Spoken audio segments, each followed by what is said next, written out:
జ్యోతిష శాస్త్రంలో శనిదేవుడు కర్మ ప్రదాత, న్యాయదేవుడు అని చెబుతారు. శనీశ్వరుణ్ణి అత్యంత క్రూరమైన గ్రహంగా కూడా పరిగణిస్తారు. వాస్తవానికి శనీశ్వరుడు తనని మనసారా పూజించి ఆరాధించే భక్తులను కష్టాల నుంచి గట్టెక్కించే కరుణామూర్తి.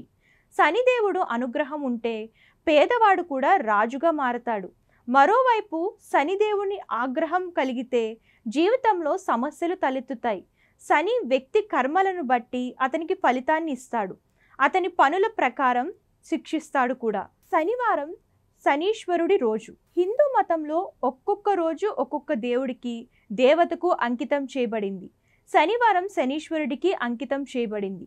ఈ రోజున శనీశ్వరుడిని సరైన ఆచారాలతో పూజించే వారికి శనిదేవుడి ఆశీస్సులు లభిస్తాయని నమ్మకం. విజయం అతని పాదాలను ముద్దాడుతుంది. ఉద్యోగంలో పురోగతి ఉంటుంది. వ్యాపారంలో పెరుగుదల ఉంది. జీవితంలో సంతోషంగా ఉంటారు. అయితే కొన్నిసార్లు వ్యక్తి శనిదోషం వల్ల ప్రభావితం అవుతాడు. శనిదోషం ఎప్పుడు వస్తుంది, దాని లక్షణాలు ఏమిటి, దీన్ని నివారించడానికి చర్యలు ఏం చేయాలి, దీని గురించి తెలుసుకుందాం. ముందుగా శని దోషం ఎప్పుడు వస్తుందో తెలుసుకుందాం.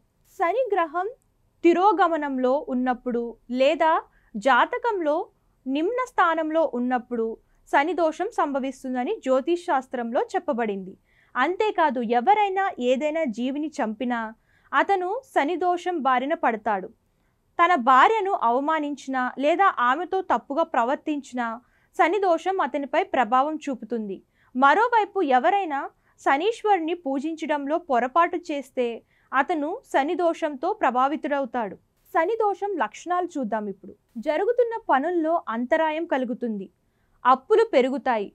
డబ్బు, ఆస్తి ఖర్చుగా అంటే వృధా అయిపోతూ ఉంటుంది.